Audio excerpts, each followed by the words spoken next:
तो today I will discuss the topic constant pressure और diesel cycle. पहले हमने ऑटो साइकिल के बारे में पढ़ा था, आज हम डिस्कस करेंगे डीजल साइकिल के बारे में। तो इसमें क्या है, the cycle was introduced by Dr. R. Diesel in 1897. It differs from auto cycle in that heat is supplied at constant pressure instead at constant volume,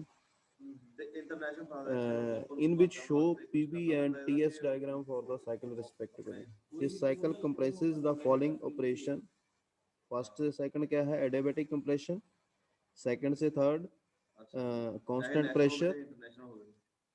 third से four adiabatic expansion and four से one है rejection of heat at constant volume. तो एक इसकी PV diagram है, एक TS diagram है। तो इसी के हिसाब से जहाँ पे देखो उन्होंने सारा ये क्लियर किया हुआ है। तो फर्स्ट क्या है, point one represent that the cylinder is full of air. Let P1 B1 and T1 be the corresponding pressure, volume, and absolute temperature. The piston then compresses the air adiabatically till the value become P2, B2, and T2 respectively at the end of stroke at the point 2. Heat is then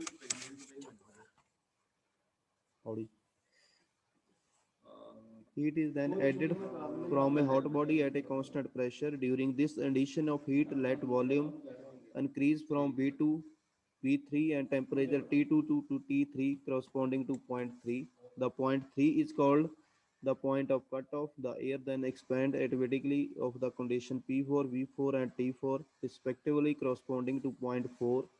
Finally, the air rejects the heat is the reheat to the cold body at constant volume till the point 1 where it return to its original state.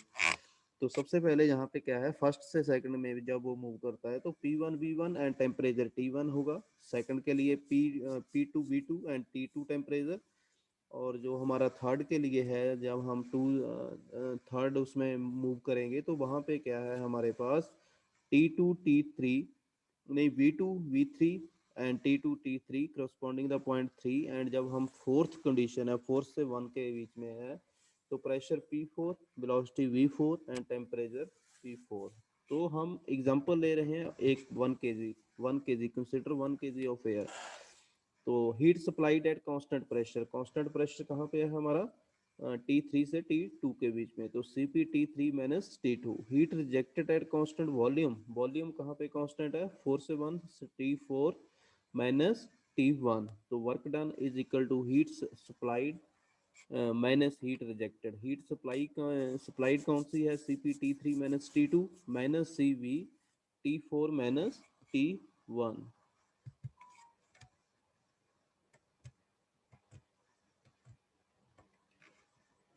तो जब efficiency निकालेंगे diesel की तो is equal to work done divide by heat supplied.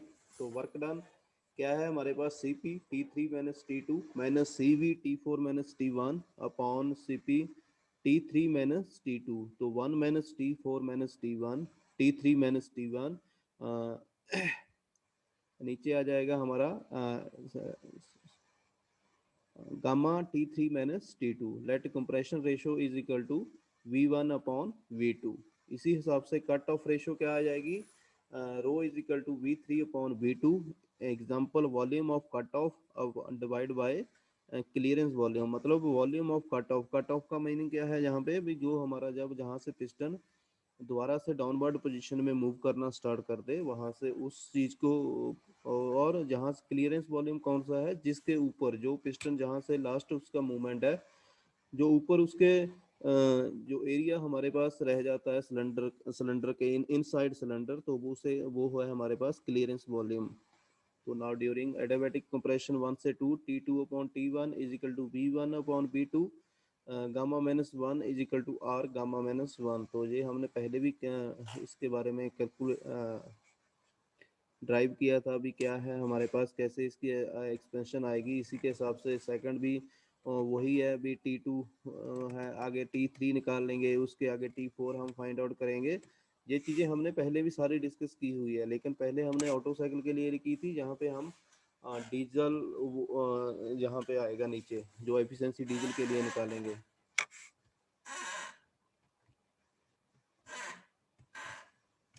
तो इसी के हिसाब से आगे जो हमारी जो इसका जो फाइनल रिजल्ट आएगा वो क्या आएगा, P1V1 R gamma minus one gamma rho minus one minus R one minus gamma rho gamma minus one upon gamma minus one. Mean effective pressure PM is, mean effective कितना हो रहा है, is given by PM is equal to P1V1 R gamma minus 1 gamma P rho minus 1 minus R 1 minus gamma and rho gamma minus 1 then is equal to divide by gamma minus 1 V1 R minus 1 upon R। तो जो इसका जो mean effective निकालने के लिए हमने का जो नॉर्मल फार्मूला यूज करना है वो क्या है हमारे पास, P1 R gamma gamma rho minus one minus R one minus gamma rho gamma minus one upon gamma minus one and R minus one. ये हमारे पास आ जाएगा मीन इफेक्टिव जो हमने प्रेशर निकालना है जहाँ पे पीएम के लिए। तो इसी के रिलेटेड आके जो आपको एक न्यूमेरिकल दिया हुआ है, एक डीजल इंजन है हमारे पास, कंप्रेशर रेशो कितनी है उसकी 15 and heat addition at constant pressure takes place at 6% of stroke. Find the air standard efficiency of the engine. Take gamma of air is as 1 minus 1.4।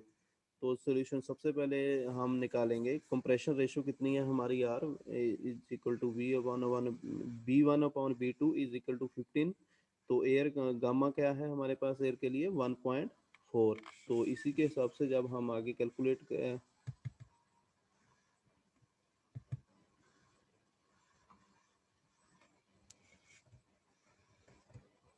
ये डायग्राम आ जाएगी हमारी, जो ये देखो air standard efficiency of a diesel cycle is given by, जो formula था हमारे पास 1 minus 1 upon gamma R gamma minus one and rho gamma minus rho the power gamma minus one upon rho minus one. तो हमारे पास जो rho की value है cut off ratio is equal to V3 upon B2, क्योंकि वहाँ पे उस पॉइंट पे जाके हमारा जो पिस्टन है वो डाउनवर्ड पोजीशन में आना स्टार्ट हो जाता है। तो इसीलिए B3 minus B2 is equal to 6 upon जो हमारे पास वैल्यू दी हुई है 6 upon 100 VS is equal to stroke volume then 0.06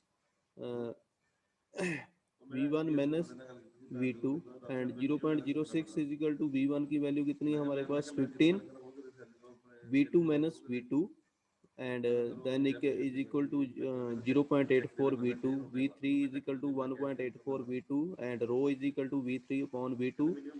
V3 हमारे पास वैल्यू कितनी आई है 1.84 V2 upon V2 then is equal to 1.84। तो हमारे पास रो की वैल्यू आ गई 1.84। तब हम इसको इस यही वैल्यू को हम फर्स्ट इक्वेशन में पुट करेंगे, तो वहाँ पे हम जब इसकी वैल्यू पुट करेंगे तो एफिशिएंसी ऑफ डीजल कितनी आ जाएगी 61.2%।